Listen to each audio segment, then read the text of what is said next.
Loss is one of the most difficult parts of life. Whether it's the loss of a loved one, an opportunity, or a dream, grief can shake us to our core. But what if there was a way to endure loss with grace and resilience? The Stoics believed that loss is inevitable, but how we respond to it is within our control. In today's episode, we'll explore Stoic approaches to dealing with loss and grief, and how this ancient philosophy can help us find peace amidst life's most painful moments. At the heart of Stoicism is the acceptance of impermanence. Everything in life is temporary, including our loved ones, our possessions, and even our own lives.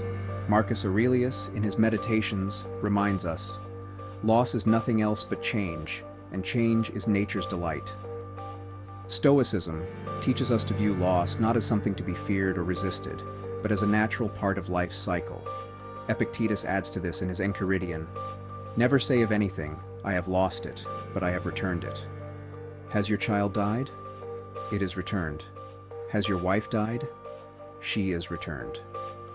This may seem harsh, but for the Stoics, recognizing that nothing truly belongs to us helps ease the pain of losing it. We are merely temporary custodians of everything we have, including our relationships and opportunities. Seneca also offers insight on how to deal with loss.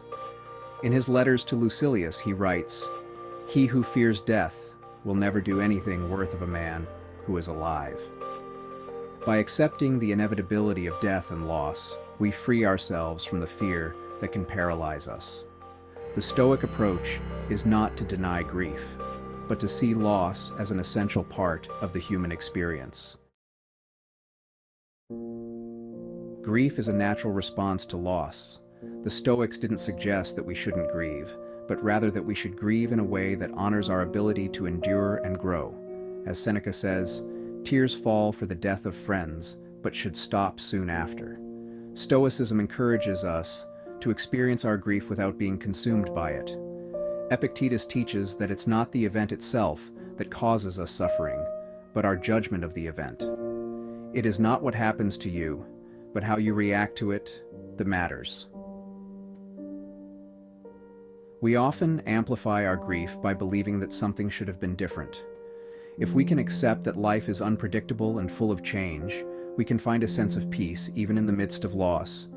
Stoicism doesn't deny the depth of our emotions, but it invites us to reflect on them, question them, and ask, "Is this helping me live virtuously? Is this helping me move forward?" Marcus Aurelius, ever the philosopher emperor, wrote, "You have power over your mind, not outside events. Realize this, and you will find strength." This teaches us that while we can't change the fact of a loss, we can change how we interpret and live through it. How can we practically apply Stoicism to help us navigate grief and loss? The Stoics offer several tools that can help us cope and find peace even in difficult times. First, Memento Mori, embracing mortality. Memento Mori, or remember you will die, is a Stoic practice that encourages us to reflect on our mortality and the temporary nature of everything around us. Marcus Aurelius wrote, "You could leave life right now. Let that determine what you do and say and think." When we remember that life is fleeting, it helps us appreciate the time we have with our loved ones and to live more fully in the present. Next, Premeditatio Malorum, anticipating loss. This Stoic practice involves imagining potential losses before they occur, so we are emotionally prepared when they happen. Epictetus suggests that when we kiss our child or spouse, we should remind ourselves that they are mortal, and that someday they may be gone. This isn't meant to make us cold or detached, but rather to help us cherish what we have now and reduce the shock of loss. Then, focusing on what you can control. As with any challenge, the Stoic dichotomy of control is key when dealing with loss. We cannot control the fact that someone has passed away or that an opportunity is gone, but we can control how we respond. Seneca reminds us, "Begin at once to live and count each separate day as a separate life." By focusing on what we can do, Whether it's finding ways to honor the memory of a loved one or learning from a missed opportunity, we take back our sense of agency, reflect on the value of what was lost. One way to ease the pain of loss is to reflect on what we gained from the person, opportunity, or experience. Marcus Aurelius encourages us to ask, what use was this person or experience to you? What value did they bring to your life? By focusing on the positive impact they had, we shift our mindset from loss to gratitude. In this way, we carry their influence with us, even after they are gone. Finally, finding comfort in virtue and purpose. The Stoics believed that the ultimate antidote to grief is living a life of virtue and purpose. Epictetus said, "Don't seek to have events happen as you wish, but wish them to happen as they do, and your life will go smoothly." When we focus on living well, on being just, courageous, and wise, we find a sense of peace that helps us withstand even the deepest losses. The pursuit of virtue gives us meaning, even when the world around us is changing. Loss takes many forms in our modern lives. Let's explore some common experiences of loss and how Stoicism can help us cope. The death of a loved one. Grieving a loved one is one of life's greatest challenges, but Stoicism offers us the tools to bear it. Marcus Aurelius reminds us, "Death smiles at us all. All we can do is smile back." By accepting that death is a natural part of life, we can focus on how to honor their memory through our actions, and how we can live meaningfully in their absence. The loss of an opportunity. Whether it's a missed promotion, a failed business venture, or a lost chance at something we hoped for, opportunities slip away. Stoicism teaches us to focus on what we can control. If we learn from the loss and use it to guide our future efforts, then it has served a purpose. As Seneca said, "Every new beginning comes from some other beginning's end." The end of a relationship. Breakups, whether romantic or friendships, can be painful. Stoicism encourages us to reflect on the nature of attachment and impermanence. Epictetus reminds us, when someone is properly grounded in life, they shouldn't have to look outside themselves for approval.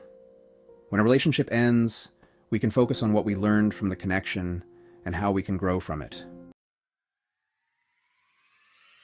Let's close with a practical Stoic exercise for dealing with loss. When you find yourself grieving, try this.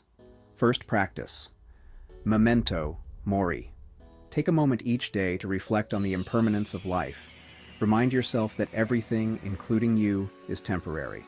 This will help you live more fully in the present and appreciate what you have while you have it. Second, write a gratitude letter. Write a letter expressing your gratitude for the person or opportunity you've lost. Focus on the positive impact they had on your life. This exercise can help shift your perspective from loss to appreciation. Next, focus on what's within your control. After reflecting on the loss, shift your focus to what you can do now. How can you carry the lessons you've learned into the future? What actions can you take today to live with virtue and purpose? Then, reframe loss as a source of growth. Try to see every loss as a chance for growth. Ask yourself, how has this experience shaped me?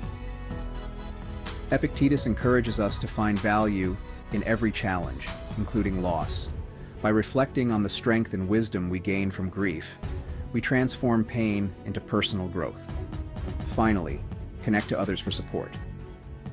Stoicism is often seen as a solitary practice, but it also encourages us to connect with others who share our values. Seneca writes, "No one can live happily who has regard for himself alone, and transforms everything into a question of his own utility." Reach out to friends, family, or a supportive community to help you process your grief and offer you strength in moments of vulnerability. Remember, grief is not something to avoid or suppress. It is part of the human condition, and how we face it defines us. As Marcus Aurelius reminds us, the art of life is more like wrestling than dancing. for it requires us to stand ready and firm for sudden and unexpected blows. When faced with loss, we can use Stoic principles to find meaning, purpose, and resilience.